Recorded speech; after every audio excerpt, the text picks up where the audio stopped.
যেই ব্যক্তি 5 ওয়াক্ত নামাজ পড়বে নিয়মিত, আল্লাহর ওয়াদা, আল্লাহ তাকে জান্নাত দান করবে। আবু দাউদ শরীফের 1420 নম্বর হাদিস।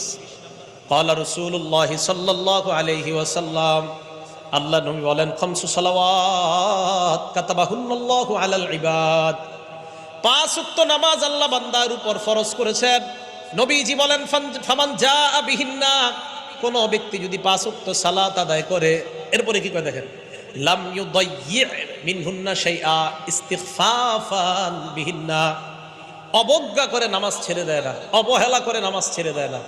5 ওয়াক্ত নামাজ যারা নিয়মিত আদায় করে, অবহেলা করে আদায় ছেড়ে দেয় না। যেমন আপনারা বললো চলো নামাজে চলো, আচ্ছা নামাজ পড়মু, থাক কালকে পড়বো, এটা অবহেলা। নামাজ পড়বো, আরে পড়মু, এটা অবহেলা। নবীজি বলেন 5 ওয়াক্ত নামাজ পড়বে নিয়মিত, অবজ্ঞা করবে না একত্রে কেউ। কানা লাহু ইনদাল্লাহি আহদুন আইয়ুদখিলাহুল জান্নাহ, এই 5 ওয়াক্ত সালাত যারা নিয়মিত আদায় করবে, এমন অবস্থায় যদি মরণ হয়, আল্লাহর ওয়াদা, আল্লাহ তাকে জান্নাতের মেহমান বানায়া দিবেন।